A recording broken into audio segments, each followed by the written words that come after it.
us down. And so for a keen mind and a sharp contributive edge that can make it all easier and better and more productive, let's take some time to sharpen our axe. Stay with us right now for Life Talk.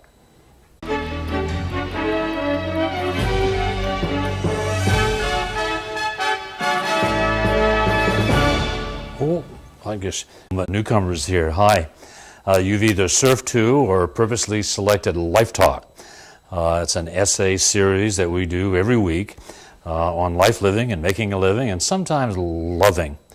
And we were visiting earlier, as usual, about what we were going to discuss this evening. I was formulating my thoughts, and I said, in all probability, we'll be in Joint, and I'll surprise you at that time, so welcome.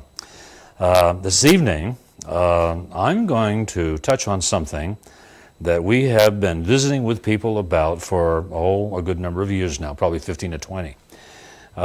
In our business, we do a lot of interviews, research for the series and for a book that I'm commissioning, and for live concerts that we do, concerts of verbal essays. And in this research, part of it, we've been asking people about a thing called the socioeconomic diamond. Now, you remember a moment ago I said we talked about life living and making a living? This is about the making a living and things that we have done in the past. A socioeconomic diamond has sort of this kind of a look to it. Now I said diamond, you notice that's not a regular diamond, it's a teardrop. The kind of diamond you might find as a pendant on an earring or whatever, where it dangles. This line through here, right about in this area, since this is a socio-economic diamond, is the middle income area, middle income. You'll notice that it's not in the middle at all. It's on the low end and in the mass of the diamond. But here, we will have to look at. They run from about $17,500 a year. Because if you're making $17,500, you're kind of in the middle class, middle income. That runs up to about, the last figure I got was around $52,000. Actually around $52,500. So all that range in there is middle income. Now, that's quite an expanse. It's about $35,000 difference there. And yet, all these people live comparably comfortable lives. And those, they have air-conditioned cars and have a home and what have you. And the only difference between these folks and these folks typically is time, size, and distance. Time. In other words, they have a 1-month vacation instead of 2 weeks. Size, they drive a bigger car, live in a bigger house. And distance, they go further on their vacations. It's just, that's the way it is. Now, we also, when we're looking at this, have to say that what this is really about is the top 3%. Squeezed way up in here, top 3% of our population that becomes financially independent. 3%. Now, the good news in that's not very much, but the good news in that is the fact that that means that 1 out of every 200 Americans are millionaires. 1 out of every 200.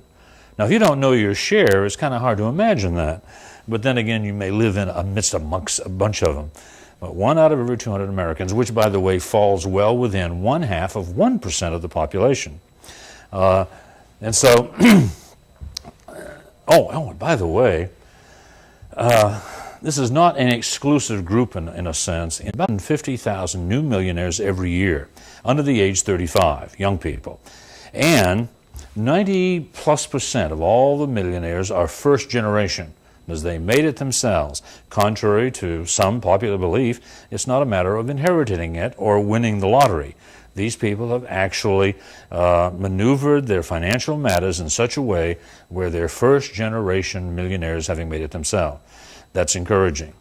Now, there's 1 out of 200 have done that, and if you're not completely broke, well, you're probably closer than you think. It's just a matter of knowing how to do that.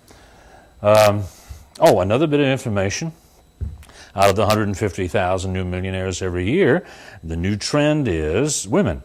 In other words, over 58% of them are now women. building their fortunes independently. So look out, guys, here they come. They're doing a great job, and to be congratulated.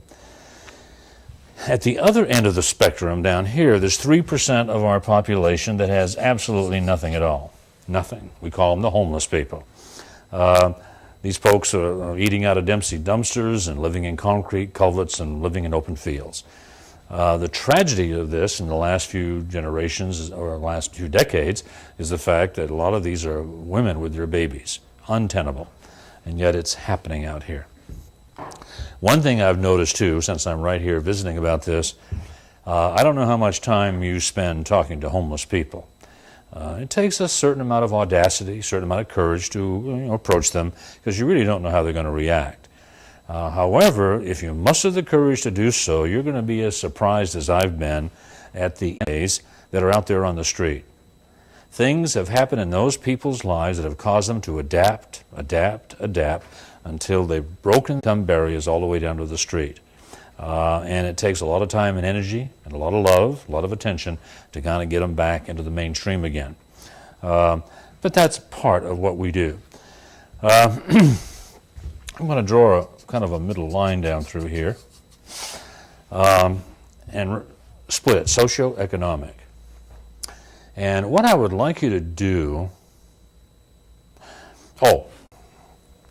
we've noticed in the last 10, 20, 30 years doing these interviews that there's a pervasive awareness among these folks here that if they lost their deal, in other words, if somehow there was a downsizing or a right-sizing or a capsizing of their companies and what have you, that they could have their income reduced in $5,000 increments very quickly. That's $100 a week less.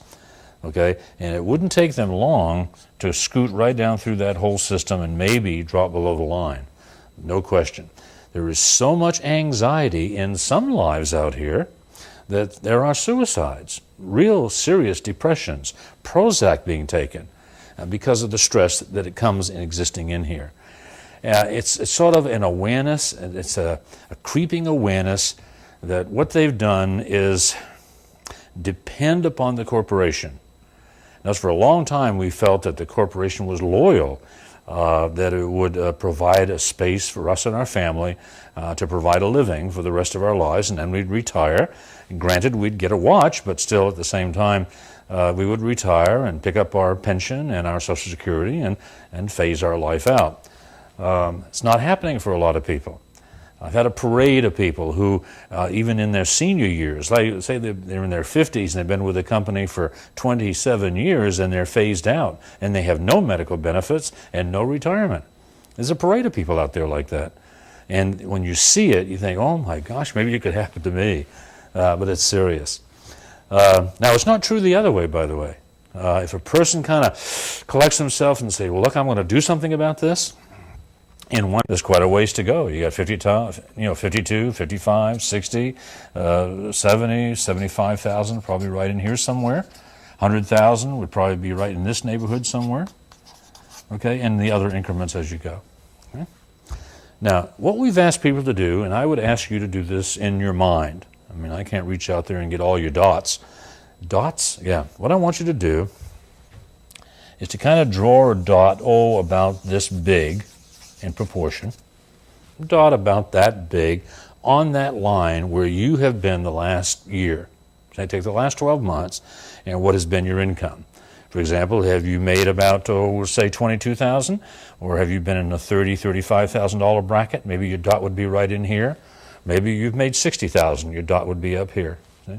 Or maybe you've made $15,000 and your dot is down here somewhere. But if you would, put your dot on that line in your mind. Now, what I'm going to do is take an overall, we're going to say, let's put it right in here around $45,000. Okay? We're going to put a dot there. Now, yours may be lower or higher. And what I'm going to do is to put my pen on that dot and say, if we could put you in command of the dot, which is your dot, if we could put you in command of it, would you leave it alone? Would you let it just settle there? Or would you let it slide down the scale? Or would you prefer to move it up? Would you move it up? Okay, I mean, most people agree, yeah, I'll move it up. Okay, so let me put my pen on this dot and slowly pull it up the line, and you tell me when to stop. That's enough. That's all I need. That's all I want. That's all I care to work for. That's all I care to study or to learn or to grow toward. It's all the money that I could provide for my children and their educations. It's all the money that I will need to provide from that old man and old lady that's rushing up in my life. It's all the money that I need for all the charities that I care about, the philanthropies that I like to contribute to. No, that's it. I mean, no one is really stopping me. I'll tell you, it's amazing how many people say, let's go all the way. Sure. Well, yeah, that makes sense. Because it's not wrong to be up here. It's not wrong to be up here. The thing of it is, we then ask people, how do you do that? In other words, how do you move the dot? And I'm going to draw some lines here. And typically, we just sit there and say, how do you move the dot? And people kind of look at us and think about it for a minute. And we get an assortment of answers, of course. Some of the more common ones, they might be running through your mind, is, well, you've got to get more education. Okay, you've got to get more education.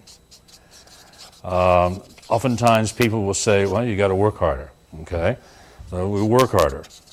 And then as an afterthought, typically, we hear, you got to work smarter. What do you mean you got to work smarter? Never have exactly figured what that meant, in truth. Okay, work harder, smarter. You got to make a commitment.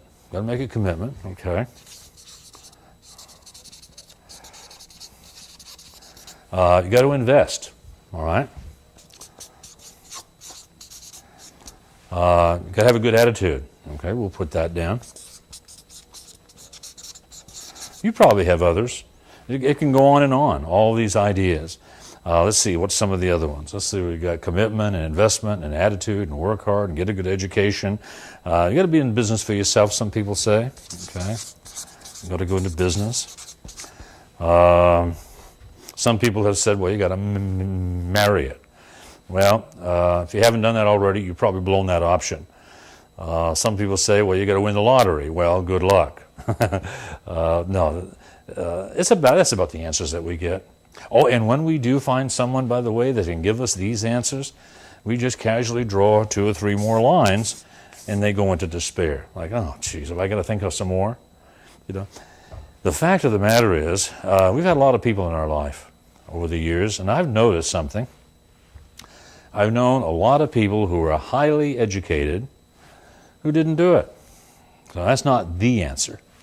And we've known people who worked hard and smart, sometimes 2 and 3 jobs, and they didn't make it. Commitment, fine. Most people don't keep them. They make them and they don't keep them. Or they make too big a one and they get frustrated with it and abandon it. And then they blame the commitment. Well, a lot of people will invest their money. One thing we have to be careful of, stockbrokers call disposable income. They say, how much disposable income do you have? There is no disposable income. I mean, you got to call it discretionary income.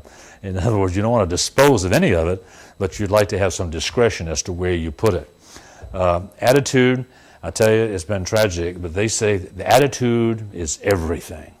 The key is attitude. My original mentor, Earl Nightingale, as much as, in 1957, said that the strangest secret is that it's attitude. Well, I bought that for a long time, and yet I encountered so many people who had great attitudes. They were positive thinking, Pollyanna-like folks who never did anything. So I figured, well, maybe that's not exactly the answer. And going into business, whoa, that's risky.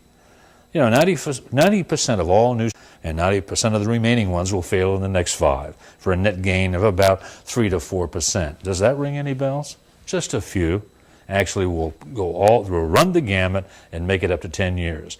But if you're working for a company that's 5 years old, you're a little bit more secure, and if they've been around 10, 11, 12 years, you're even more so. And the chances are they've kind of worked out the kinks and they're on their way. If you're in a company that's just a startup and they're bragging about the fact that they're ground floor, just understand there's a lot of mess, a lot of dust, a lot of dirt on the ground floor. There's no question, it's an adventure. However, if you pull it off and make it, something to celebrate. Yeah, here's the thing. There is always a sense of vagueness about this. There's always a question mark. You sense it when we do it together as a drill. Because if they were specific and sure, what would be happening? They'd be moving the dot, sure. And so there is a vagueness about this. And what we've been doing over the years is trying to figure out just exactly what it is that we need to do. Because, you know, there's a funny thing out here. Ever since I can remember, and probably ever since the beginning of time, this element, these folks down here have a big question mark in their mind. They say, well, what is it that these people are doing? What do they do exactly? And not knowing exactly what they do, they create a verbal, emotional barrier between themselves and these folks. And there's a sort of a barrier that's created here. Verbal, emotional barrier. What do I mean? It's kind of like they'll say, imagine the taxes that guy pays. I've heard that. Or he must be a business. Emotional quotes around it, implying that he's probably crooked. Just the opposite is true if he's making it in all probability. Yeah, they don't know exactly what it is that guy's doing, but they know they're not doing it. But you know, people up here have a question mark in their mind. What are they asking? What aren't they doing? I don't understand it. This is so easy. It's so rational. What's wrong with these folks? And so they contribute to the barrier by thinking perhaps that, well, they're losers, they don't care, they found their comfort zone. Boy, that's a nice saying, isn't it? They found their comfort zone. And that barrier exists. Now, we do know that there are people up here who would really like to reach down and assist. There are people who are frustrated mentors and coaches that would really like to make a difference to some of these people, but they have difficulty finding people who will make a commitment, who will really respond to the coaching and follow through on the suggestions. There's no question.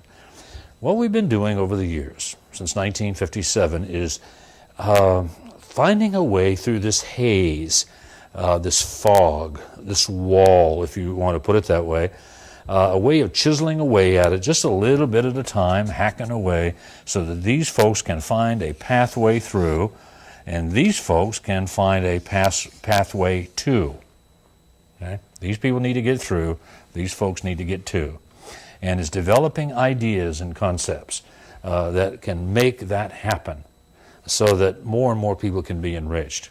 See, we live in a society where it's not a big piece of pie, and if he's got it, I'm going to have less. It's just not that way. I don't care what anybody's ever told you. Everyone can move forward and become enriched beyond their imaginations if they will follow certain basic premises. Premises, well, gosh, this is a half-hour show. We've been talking about these things for nearly 4 years. Every week we're on. You can get your schedule by calling your station, your access cable station, and begin to plug in on these shows. Because I tell you, in a way, we've almost left no stone unturned. We've talked about re-preparation, going back into our past and forgiving and re-perceiving so that we can clear our mind and heart in such a way as to have a brighter future. We've talked about the mind and the way it works, and we've talked about how to forgive and re-perceive. We've talked about breaking the bottlenecks of bereavement. These are essential things if you're going to move up the ladder. There's no question, because these issues can bind us up and cause us to be cynical and wary and overly cautious, cynical, and not really even incurious, which to me is one of the great sins of this planet, incuriosity. Not really caring, not wanting to hear new information, not really celebrating our ignorance. It's kind of fascinating. I think I can find it here quickly enough. There's a malady that exists out here and some years ago, a delightful young man sat with me in a Coco's restaurant in Dallas, Texas, and he put in here 2 quotes that he had come upon, He was moving forward with his life and in a dramatic way, and he wanted to convey this to me, and he wrote it in this book, and this is the original. This was probably written in here nearly 20 years ago. But Charles Du Bois said, the important thing is this, to be able at any moment to sacrifice what we are for what we could become. And people aren't doing that. In what we do, we encounter people every day who, you couldn't get them to come to an event like this with a shotgun at their head. They already know, they're already fixed. They contend, well, this is just the way I am. I don't want it to be any different. And yet somehow their lives aren't working. There's a lot of pain and frustration, and they're just behind the 8 ball oftentimes. Who do you suppose said this one? The world that we have made, thinking we've done, we can credit that one to Albert Einstein. Albert Einstein. Here's a thought. Stephen Levine. I don't know if you ever read any of Stephen Levine's books or not, but this guy has a way with an idea. And in his book, A Gradual Awakening, he wrote, we have allowed ourselves very little space for not knowing. Very seldom do we have the wisdom not to know, to lay the mind open to deeper understanding. And then from that, I was inspired to write, boy, am I ignorant. Now say, at home and in your mind, say this with me, boy, am I ignorant. That's not stupid. Ignorant is just not knowing, not pursuing, not delving, not digging out truths, not examining the things that we believe and to see if they're reasonable and rational, productive, progressive. Boy, am I ignorant, and often confused. You see, those are words of celebration. Words of celebration, of recognition, the beginning of new understanding. Call it wisdom, to not know. Wisdom begins in the mind that is comfortable with not knowing, yet willing to wonder and to examine. To develop a mind that clings to nothing is the path to wisdom. So this is what we devote ourselves to in these shows. Let's take a peek at some of this. One of the things we say, one of the ways of really capitalizing on this thing, it's an odd word. I'm going to use a big E. And this is an acronym, as you might suspect, okay? And what this stands for is that you and I have to get really good, open, willing, anxious, eager. Capitalize. Now, that in itself is a dirty word to some people because they may have been a victim of the capitalistic system. In other words, but to capitalize means to appropriately, profitably take advantage of something, okay? But to capitalize on other, I'm going to double that up a little bit, capitalize on other people's experience. Now, essentially, we've been doing that all of our life. You go to school, you learn things and move forward. They say experience is the best teacher. No, it's not. An experienced, capable teacher can be the best experience that you can have because it accelerates everything. My gosh, if everyone had to experience everything, how long would it take to progress as a society and as a world? Couldn't possibly do it. So, capitalize on other people. You notice I got a big E here. Position yourself in such a way that you can capitalize on other people's experience, on other people's energy, on other people's expertise, on other people's enthusiasm, on other people's efficiency,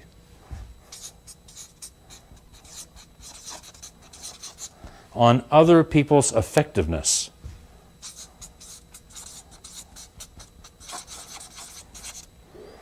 You see what I'm saying? In other words, position yourself, align yourself with mentors and people who care, and capitalize on all of these characteristics of successful people.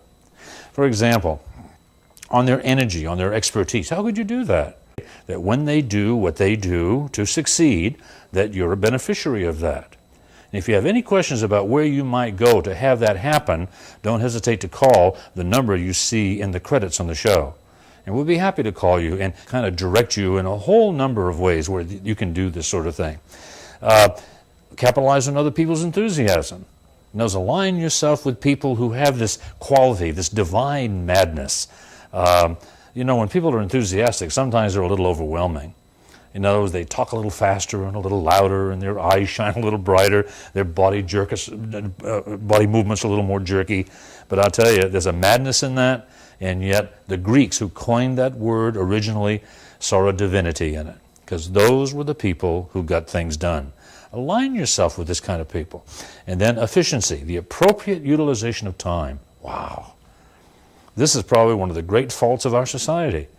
If someone else isn't designing our time for us and causing us to be efficient, we become incredibly inefficient. Yourself with people who are effective, or at least align yourself with people.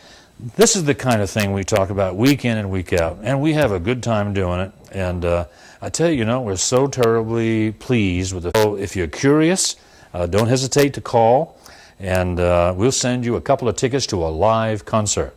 And meanwhile, make it a good day for someone. Make it a good day for someone. That way, two people would have a nice day. Thank you.